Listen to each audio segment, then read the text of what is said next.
Alhamdulillah, dalam kesempatan di malam hari ini Allah Subhanahu wa taala masih memberikan kepada kita kenikmatan untuk menjadi hamba-hamba Allah yang bersyukur kepadanya.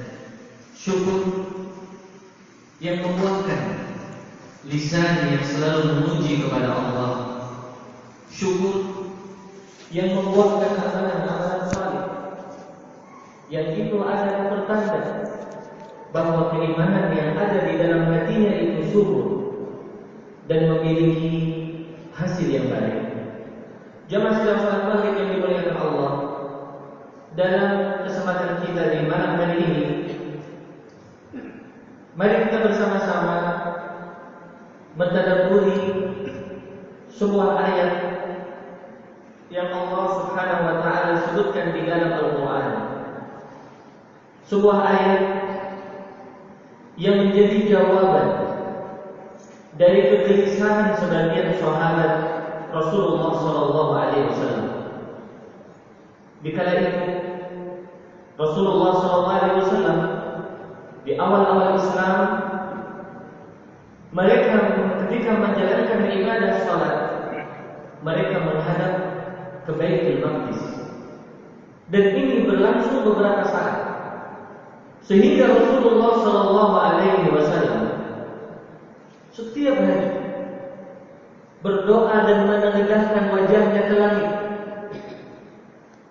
sembari meminta kepada Allah agar kiblat kaum mukminin dipindah menuju ke arah Ka'bah. Hadirin yang dimuliakan Allah Subhanahu wa taala. Sehingga Allah Subhanahu wa taala telah menyebutkan di dalam Al-Qur'an bagaimana kegelisahan Rasulullah sallallahu alaihi wasallam di kala itu. Allah mengatakan, "Qad nara taqalluba wajhika fis sama', falanuwalliyannaka qiblatan tardaha."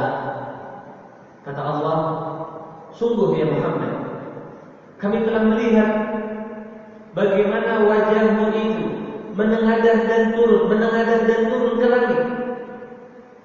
Gelisah. Kapan kiblat umat Islam ini sendiri ke arah Ka'bah? Lalu kata Allah, "Falanuwalliyannaka qiblatan tardaha." Maka akan kami palingkan kiblat kalian yang sebelumnya ke Baitul Maqdis menghadap ke arah kiblat Ka'bah. Hadirin yang dimuliakan Allah Subhanahu wa taala, Allah mengatakan, "Fawalli wajhaka syatral masjidil haram." Maka palingkanlah wajahmu ketika salat wahai Muhammad menuju ke Baitullah Al-Haram. Setelah itu, hadirin yang dimuliakan Allah Subhanahu wa taala, bergembira para sahabat. Bergembira. Rasulullah sallallahu alaihi wasallam bergembira ketika mendengarkan firman Allah yang menyuruh mereka untuk berpaling menuju Ka'bah.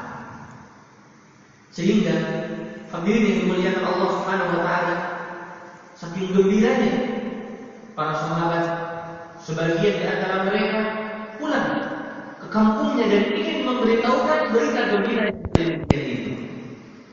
Hadirin yang dimuliakan Allah Subhanahu wa taala. Namun di balik kegembiraan itu terdapat kegelisahan. Seandainya sebelumnya kita menghadap Baitul Maqdis, kemudian kita dipalingkan menghadap Ka'bah, apa nasib sholat yang sebelumnya kita lakukan menuju Baitul Maqdis? Apakah hilang? Tidak ada faedahnya? Ataukah masih tercatat indah dan rapi di dalam catatan-catatan amalan soleh kita? Sehingga hadirin yang dimuliakan Allah, mereka kegelisahan ini sampai kepada Rasulullah SAW. Lalu turunlah ayat Allah Subhanahu wa taala, "Wa ma kana Allahu liyudhi'a imanakum, innallaha bin-nasi laraufur rahim." Dan tidaklah Allah menyia-nyiakan keimanan kalian. Makna keimanan kata ulama tafsir adalah salat kalian. Allah tidak akan menyia-nyiakan. Dan sesungguhnya Allah itu Maha lembut, Maha kasih sayang, dan Maha pengasih kepada hamba-hambanya. Jamaah sedang salat maghrib yang dimuliakan Allah Subhanahu wa taala. Coba kita perhatikan sekilas dari kisah yang tadi disebutkan oleh para sahabat. Bagaimana keinginan Rasulullah SAW di dalam menjalankan ibadah yang mulia ini menghadap Ka'bah. Ini dibangun di atas keinginan Rasul SAW untuk membedakan dengan apa yang dilakukan oleh ahlul kitab. Independen. Seorang muslim di dalam beribadah ingin Nabi SAW itu tidak meniru apa yang dilakukan oleh ahlul kitab. Jadi itu yang diinginkan oleh Nabi SAW. Dan ini hadirin yang dimuliakan Allah. Kalau kita tinjau secara lebih luas, terdapat kemuliaan Islam. Kemuliaan Islam yang mana seluruh umat Islam di dunia ini, di mana saja mereka berada, tidak boleh di dalam menjalankan salat 5 waktu di masjid-masjid mereka tidak menghadap Ka'bah. Semuanya harus menghadap Ka'bah. Hadirin yang dimuliakan Allah Subhanahu wa taala. Dari sini sebagian ulama fikih memberikan sebuah faedah. Ketika seorang akan sholat, di antara syarat sahnya sholat adalah istiqbal qiblah. Ini di antara syarat sahnya sholat. Seorang yang dia mengetahui bahwa kiblat adalah arahnya ke sini, lalu dia berpaling dari arah tersebut dengan sengaja atau tidak sengaja, maka salatnya tidak sah. Jamaah yang dimuliakan Allah Subhanahu wa taala. Bagaimana keadaan mereka yang berada jauh dari Masjidil Haram?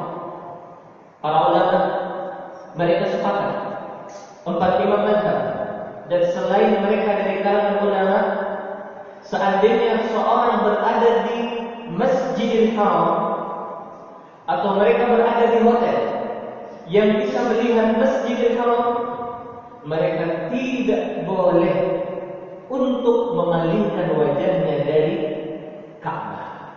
Wajib. Geser sedikit tidak boleh. Ini yang disepakati oleh ulama.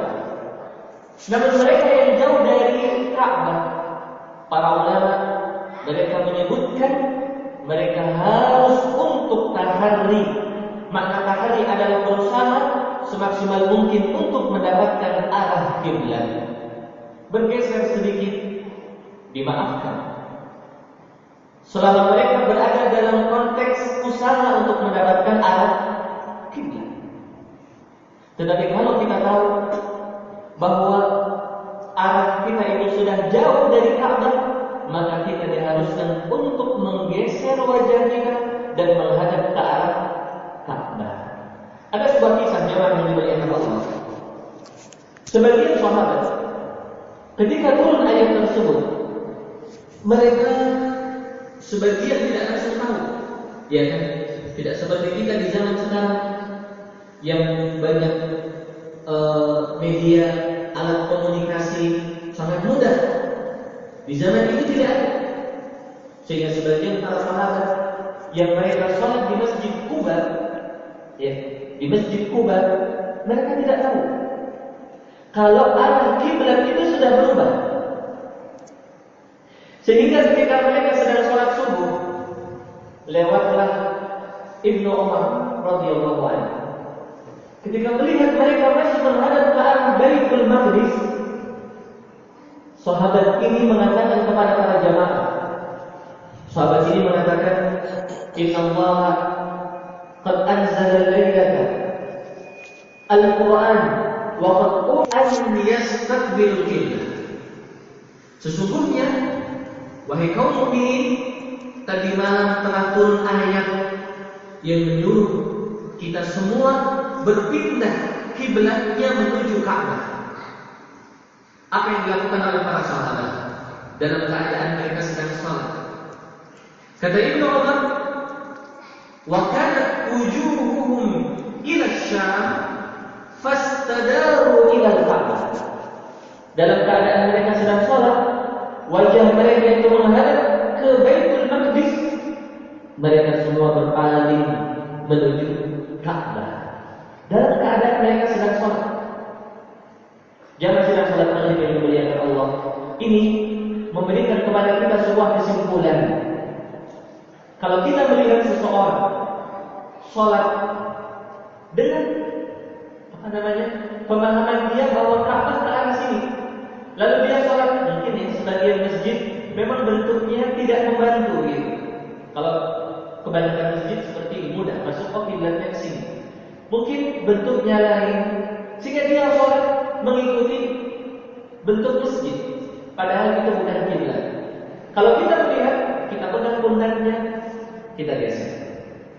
Atau kita memberikan isyarat kepada dia untuk menggeser.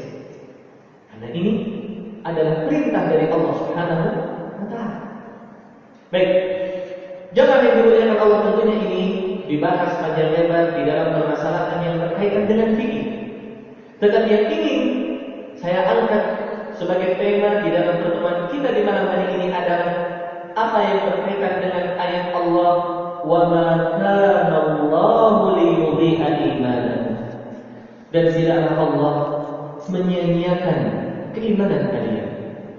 Jamaah sidang salat maghrib yang dimuliakan Allah, seorang yang semasa hidupnya melakukan amalan kebaikan, maka Allah Subhanahu wa Ta'ala akan menjadikan amalan kebaikan itu sebagai sum'ah thayyibah kepada orang ini, sebagai sesuatu yang indah yang diwarisi turun-temurun kebaikan orang tersebut.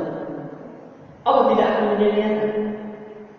Di dalam ayat yang lain Allah Subhanahu wa Ta'ala berfirman, wa naktubu ma qaddamu wa atharahum, dan kami akan mencatat semua yang telah mereka lakukan dan bekas-bekas peninggalan-peninggalan yang telah mereka lakukan. Seorang kalau dia memberikan warisan kepada sebuah negeri dengan kebaikan, maka itu akan terkenang selama dunia ini masih ada. Dan kebalikannya, ketika seorang meninggalkan sesuatu yang jelek di dalam sebuah negeri, maka itu akan terkenang terus selama dunia ini masih ada, akan selalu terkenang. Oleh karena itu, jamaah yang dimuliakan Allah, kita termotivasi untuk menjadi sosok yang selalu mencetuskan kebaikan, sosok yang menghidupkan kebaikan di tengah masyarakat. Apa saja, kalau kita melihat secara jujur, kita nilai banyak ya apa yang dilakukan oleh Nabi Shallallahu Alaihi Wasallam ditinggalkan oleh umatnya, ya tidak? Sebagai contoh, ini salat lima waktu. Coba lihat betapa banyaknya kaum ini yang mereka mengaku muslim, tetapi belum terbentuk kalbunya ketika mendengar panggilan Allah Subhanahu wa Ta'ala. Padahal betapa banyak Rasulullah Sallallahu Alaihi Wasallam mengingatkan para sahabat untuk sholat. Bahkan hadirin yang dimuliakan Allah, saking pentingnya permasalahan sholat ini dijadikan oleh Nabi Sallallahu Alaihi Wasallam sebagai pembeda antara seorang muslim dan non-muslim. Kata Nabi Sallallahu Alaihi Wasallam, al-farqu baina al-muslimi wal kufri as-salat. Perbedaan antara seorang muslim dan orang yang non-muslim, salat. Coba lihat. Saking pentingnya amalan salat ini, Rasul sallallahu alaihi wasallam menjelaskan bahwa amalan ini yang pertama kali dihisab oleh Allah nanti di yaumul qiyamah. Kata Rasulullah sallallahu alaihi wasallam, "Awwalu ma yuhasabu bihi al-'abdu yaumil qiyamah as-shalah." Yang pertama kali akan dihisab oleh Allah di hari kiamat adalah amalan salat. Kita ajak kaum muslimin untuk mereka salat, dan kita akan dikenang kebaikan kita oleh kaum muslimin selama dunia ini masih ada. Apa lagi yang bisa kita hidupkan dari peninggalan Rasul sallallahu alaihi wasallam tadi kita hidupkan? Karena hadirin yang dimuliakan Allah, seorang yang menghidupkan sunnah Nabi yang telah lama ditinggalkan oleh manusia, dia akan mendapatkan pahala dia pertama ini, dan pahala orang yang mengikuti dia, pahala orang yang mengikuti dia sampai hari kiamat. Bukan di zaman dia saja ya, sampai hari kiamat, dan tidak berkurang sedikit pun dari pahala dia. Subhanallah. Ketika melihat kaum muslimin, sebagai contoh saja, mulai berpaling dengan Al-Quran Al-Karim, mereka sudah mulai jenuh dengan Al-Quran. Ya, anak-anak mereka sudah tidak mau lagi diajari Al-Quran. Mereka sendiri tidak mau membaca Al-Quran. Kita hidupkan semangat untuk cinta kepada Al-Quran, sehingga mereka tersadarkan diri bahwa ini adalah bekal yang utama yang mesti dimiliki oleh seorang muslim. Berduyun-duyun mereka mempelajari Al-Quran. Ya subhanallah, berapa banyak pahala yang akan kita dapatkan. Hadirin jamaah sidang salat maghrib yang dimuliakan Allah, kadang seorang berpikir secara logis. Dia ingin berinvest di dalam sebuah usaha, sehingga kelak suatu saat dia sudah tua, mohon maaf ya, dia sudah berumur lanjut, dia akan mendapatkan untung mengalir terus lama-lamanya. Begitu kan? Sampai situ kita berpikir. Tetapi coba bayangkan jemaah yang dimuliakan Allah, investasi di dalam amalan saleh, di dalam contoh amalan saleh adalah investasi yang bukan berhenti ketika kita telah meninggal, tetapi terus akan mengalir sampai hari kiamat. Coba lihat. Oleh karena itu jemaah sidang salat maghrib yang dimuliakan Allah, semangat untuk menghidupkan sunnah Nabi sallallahu alaihi wasallam yang kebanyakan sudah dimatikan oleh umat manusia ini. Mari kita tentang, kita hidupkan, biar hidup. Dengan itu kita mendapatkan investasi yang tidak akan rugi selama-lamanya. Hadirin yang dimuliakan Allah, wa ma kana Allahu liyudhi'a imanakum. Allah tidak akan menyia-nyiakan amalan-amalan kalian. Di dalam ayat tersebut ada sebuah perkara yang sangat prinsip di dalam kehidupan seorang muslim. Di sini Allah menyebutkan salat dengan nama iman. Begitu kan? Para sahabat mereka gelisah, bagaimana salat kami, bagaimana salat kami, bagaimana salat kami. Allah tidak mengatakan wa ma kana Allahu liyudhi'a salatikum. Tidaklah Allah itu menyia-nyiakan salat kalian. Tetapi Allah mengatakan wa ma kana Allahu liyudhi'a imanakum. Apa rahasia yang ada di balik istilah tersebut? Jawabannya adalah bahwa amalan seseorang yang dilakukan oleh dia sebagai bentuk dan bukti kalau dia itu beriman. Amalan seseorang yang dilakukan oleh dia adalah bukti kalau dia itu beriman. Sehingga Allah menamakan salat dengan iman. Kenapa? Karena salat bagian dari keimanan. Mungkin ada di antara para jamaah yang masih belum jelas. Saya perjelas. Ada sebagian pemahaman yang sangat keliru, yang mereka membatasi kalau iman itu cukup di dalam hati.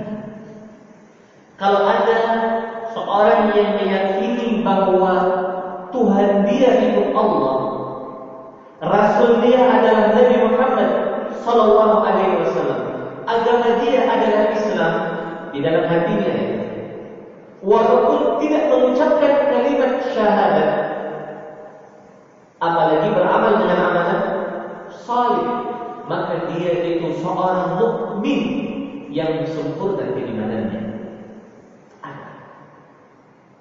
Hadirin yang dimuliakan Allah, ini pemahaman betul atau salah? Salah. Karena kalau kita membangun pendapat tersebut, otomatis syaitan, iblis, mukmin atau bukan? Karena iblis meyakini bahwa Rabb dia siapa? Allah. Iblis mengakui bahwa Tuhan dia itu Allah.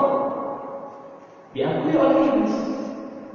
Makanya ketika Allah mengusir iblis ke bumi, iblis bersumpah. Dia mengatakan, qala fa bi'izzatik. Begitu kata iblis. Iblis mengatakan, demi kemuliaan-Mu ya Rabb.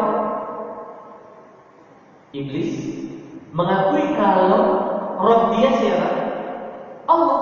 Tetapi iblis beriman atau tidak? Tidak. Bahkan dia adalah pentolannya orang kafir. Kenapa? Karena iblis tidak membuktikan keimanannya itu dengan mulutnya dan dengan anggota badan. Itu rahasia.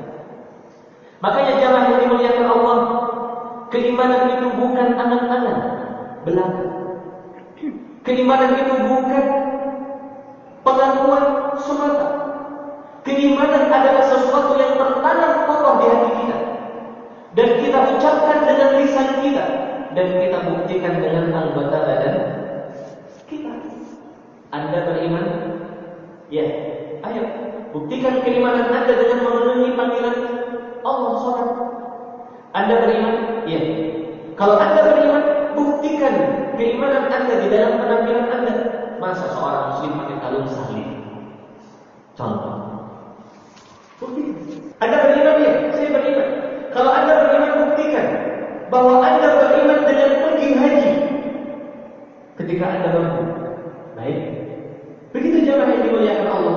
Makanya Allah mengatakan di dalam ayat tersebut, "Wa ma kana Allahu liyudhi'a imanakum." Allah tidak akan menyia-nyiakan keimanan kalian, yaitu salat kalian. Jamaah sidang salat maghrib yang dimuliakan Allah Subhanahu wa taala. Di dalam ayat tersebut disebutkan oleh ulama tafsir bahwa seseorang yang dia beramal dengan amalan kebaikan, dengan anggapan bahwa yang dia lakukan tersebut, dengan anggapan bahwa yang dia lakukan itu sesuai dengan sasarannya, maka Allah akan menulis amalan tersebut dengan amalan kebaikan. Saya contohkan biar lebih jelas. Terjadi di zaman Nabi SAW seorang bersedekah. Ditaruhlah sedekah itu di tempat sedekah dengan anggapan dia bahwa yang akan mengambil sedekah itu adalah orang fakir miskin. Rupanya yang mengambil sedekah siapa? Rupanya yang mengambil sedekah adalah orang kaya. Sehingga di pagi hari heboh, fulan sedekah kepada orang kaya. Mestinya sedekah itu kepada fakir miskin, kan begitu kan para jemaah? Dia sedekah kepada orang kaya. Akhirnya di malam hari orang ini, saya akan sedekah. Insya Allah saya pastikan tidak akan meleset sasarannya. Diletakkanlah sedekahnya di tempat sedekah. Rupanya yang mengambil sedekah itu adalah seorang pelacur. Makanya di pagi hari heboh, bulan kemarin sedekah kepada orang kaya, lah sekarang sedekah kepada pelacur. Akhirnya ketiga kalinya dia mengatakan di dalam hati dengan betul-betul optimis, besok saya tidak akan salah. Diletakkanlah di malam itu sedekah dia. Rupanya sedekah itu terkena kepada seorang pencuri. 3 kali terjadi, tetapi keliru terus jamaah yang dimuliakan Allah. Sampai berita ini kepada baginda Rasulullah Sallallahu Alaihi Wasallam. Apa yang dikatakan oleh Nabi? Apakah Nabi mengatakan, oh, sah sedekah kalian? Tidak. Kata Nabi Sallallahu Alaihi Wasallam, semoga Allah mencatat sedekah. Adapun sedekah dia yang diambil oleh orang kaya, barangkali orang kaya itu sadar dan dia ikut bersedekah. Gitu katanya. Semoga sedekah dia yang diambil oleh sang pelacur, si pelacur ini, mudah-mudahan dia berhenti dari perbuatan dosanya. Adapun sedekah dia yang diambil oleh sang pencuri, mudah-mudahan pencuri itu berhenti dari melakukan perbuatan dosa tersebut. Oleh karena itu jamaah yang dimuliakan Allah, jangan kita ragu-ragu di dalam melakukan sebuah kebaikan. Lakukan kebaikan selama kebaikan yang akan kita lakukan jelas kebaikannya. Loh, maksudnya jelas kebaikan bagaimana? Maksudnya benar-benar kita yakin ini baik. Benar-benar kita yakin ini baik, maka kita jalankan apapun yang terjadi. Karena ada kejadian yang lain jamaah yang dimuliakan Allah. Saya pernah sebutkan di dalam majelis kita ini. Seorang ayah yang dia ingin bersedekah, diletakkanlah di masjid. Di masjid tadi itu ada tempat memang untuk meletakkan orang yang mau sedekah. Rupanya diambil oleh siapa? Oleh siapa? Anaknya. Dia ingin orang lain, tetapi yang mengambil anaknya. Sehingga ayah dan anak ini ribut. Kamu ngambil? Loh, saya kan berhak juga. Enggak, saya tidak niat kamu. Saya ingin orang lain. Akhirnya 2 orang ini mengadu kepada Nabi Sallallahu Alaihi Wasallam, sang ayah dan sang anak.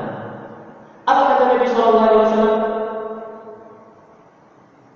Nabi mengatakan kepada sang ayah, engkau akan mendapatkan apa yang engkau niatkan. Kepada sang ayah, dia niat kepada fuqara masakin. Kepada sang anak, Nabi mengatakan, walaka ma akhad, dan engkau akan mendapatkan apa yang telah engkau ambil. Begitu jamaah yang dimuliakan Allah. Setelah kita yakin ini baik, jangan kita mundur. Lakukan saja. Apakah ini akan memberikan kebaikan kepada umat Islam ataukah tidak? Selama ini baik, lakukan. Dan pasti, kalau tidak hari ini, besok, kalau tidak besok lusa, kalau tidak lusa nanti setelah kita meninggal, kita akan merasakan kebaikan dari amalan yang telah kita lakukan. Jangan kita mundur. Selama kita yakin itu baik. Hadirin yang dimuliakan Allah, kadang kita iri dengan orang-orang non-muslim yang mereka begitu semangat di dalam melakukan amalan-amalan mereka, dengan anggapan amalan mereka itu akan menjadikan mereka mendapatkan surga menurut anggapan mereka, sehingga mereka mengeluarkan harta benda mereka. Tidak boleh. Mereka mengeluarkan tenaga mereka untuk mendapatkan surga menurut anggapan mereka. Kadang kita ini, kenapa kita tidak seperti ini? Kenapa kita masih memiliki sifat pesimis di dalam mengamalkan sesuatu kebaikan? Wa ma kana Allahu liyudhi'a imanahum. Allah tidak akan menyia-nyiakan amalan saleh yang dilakukan oleh seseorang. Tidak akan disia-siakan oleh Allah. Dan hadirin yang dimuliakan Allah, coba kita perhatikan buah dari amalan saleh yang dilakukan oleh seseorang kepada masyarakat dan keluarganya. Kadang seseorang mendapatkan kecerdasan yang luar biasa dari sang anak. Sebagaimana ini diriwayatkan dari kisah seorang imam yang bernama Imam Al-Bukhari. Imam Bukhari ini jamaah yang berbahagia, sebelum selesai 10 tahun sudah hafal Quran dengan betul-betul hafal. Umur 15 tahun beliau sudah membacakan hadis. Umur 20 tahun sudah menjadi ahli hadis yang tidak ada tandingannya di zaman itu. Selidik punya selidik, rupanya ayah dari Al-Imam Al-Bukhari adalah seorang yang selalu menjaga apa yang masuk ke dalam tubuhnya dan tubuh keluarganya dari sesuatu yang halal. Subhanallah. Contoh yang lain. Di zaman tabi'in ada seorang yang sudah terkenal namanya di zaman sahabat. Sampai Rasulullah SAW sendiri memberitahukan akan munculnya orang itu. Orang itu namanya Uwais Al-Qarni. Al-Qarni itu adalah nama dari sebuah kabilah di daerah Yaman. Kata Nabi SAW akan muncul nanti seorang dari negeri Yaman yang bernama Uwais Al-Qarni. Dia ini doanya mustajab, doanya dikabul oleh Allah. Coba lihat hal ini Rasulullah SAW yang memberitahukan. Sehingga Umar bin Khattab di zaman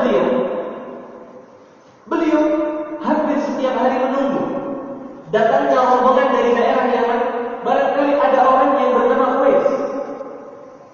Setiap hari beliau tunggu sampai akhirnya beliau mendapatkan orang tersebut.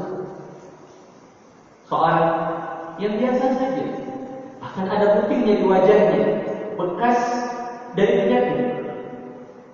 Doanya mustajab. Bahkan Nabi yang memberitahukan, selidik punya selidik, rupanya orang ini adalah orang yang selalu berbakti kepada ibunya. Coba lihat bagaimana amalan soleh menumbuhkan keindahan. Di dalam Al-Quran ada sebuah kisah lagi, kisah seorang ayah yang soleh meninggalkan 2 orang anak yatim. Sang ayah ini memiliki harta karun yang tertumpuk dinding-dinding rumah yang sebagian sudah ada. Ini diketahui ketika Nabi Musa dan Nabi Khidir berjalan untuk mendapatkan ilmu. Kata Nabi Khidir, aku jangan tanya apa-apa sampai saya jelaskan rahasianya apa. Tetapi qadarullah Nabi Musa tidak sabar. Pertama, Nabi Khidir melubangi apa? Perahu. Ditanya oleh Nabi Musa, kenapa kau melubangi perahu? 1, kata Nabi Khidir. Nabi Musa minta maaf. Setelah itu berjalan bertemu dengan seorang anak masih kecil, dibunuh oleh Nabi Khidir. Nabi Musa mengomentari, engkau membunuh seorang jiwa tidak dengan hak. 2. Akhirnya Nabi Musa meminta maaf. Ya sudah, kalau sekali lagi saya melanggar, sudah saya tidak dapat ilmu. Ketiga kalinya Nabi Musa dan Nabi Khidir melalui sebuah kaum. Mereka 2 orang ini meminta jamuan makanan, rupanya ditolak. Dalam keadaan ditolak, jengkelnya perasaannya kan dongkol. Melihat tembok yang mau jatuh, Nabi Khidir mengajak Nabi Musa untuk mendirikan tembok itu. Ayo kita tegakkan biar tidak jatuh. Kata Nabi Musa, seandainya kita mengambil upah bagus, mereka saja nggak mau memberikan makanan kepada saya. 3 kekeliruan yang menjadikan Nabi Musa tidak jadi mendapatkan ilmu. Kemudian Nabi Khidir menjelaskan, yang pertama, kenapa saya melobangi perahu? Karena di negeri tersebut ada sang raja yang suka mengambil perahu yang bagus secara zalim, makanya saya lobangi sedikit agar tidak diambil. Adapun anak yang saya bunuh karena ayahnya adalah seorang yang baik, sedangkan dia khawatir kalau dewasa nanti akan merepotkan kedua orang tuanya, membuat marah kedua orang tuanya dan tidak beriman kepada Allah, sehingga dibunuh. Adapun yang ketiga, tembok itu punya dua anak yatim yang di bawahnya ada harta karun, dan kedua orang tuanya adalah orang yang saleh. Allah ingin menjaga harta tersebut sehingga bisa diwarisi oleh keturunannya. Syahidnya di sini jamaah yang berbahagia, seorang ayah yang saleh akan memberikan dampak yang sangat positif terhadap kebaikan anak cucunya. Dan secara lebih umum, amalan saleh yang dilakukan oleh seseorang akan memberikan dampak yang sangat positif di dalam kehidupan masyarakatnya, keluarganya, dan teman-temannya. Ini kurang lebih tafsir dari ayat Allah Subhanahu wa taala, "Wa ma kana Allahu liyudhi'a imanakum, innallaha bin-nasi la'ufur rahim." Tidaklah Allah menyia-nyiakan amalan-amalan kalian, yaitu salat yang kalian lakukan ketika itu menghadap Baitul Maqdis, dan sesungguhnya Allah dengan hamba-hambanya itu Maha Pengasih dan Maha Penyayang. Jamaah sidang salat maghrib yang dimuliakan Allah, ini yang dapat saya sampaikan dalam kesempatan singkat di malam hari ini. Mudah-mudahan bermanfaat untuk diri saya dan para jamaah semuanya. Dan seperti biasa, sebelum saya akhiri, barangkali ada di antara para jamaah yang ingin ditanyakan terkait dengan pembahasan yang tadi saya sampaikan, ataukah permasalahan lain yang ingin didiskusikan, kami silakan. Silakan, mungkin ada. Silakan. Waalaikumsalam warahmatullahi wabarakatuh.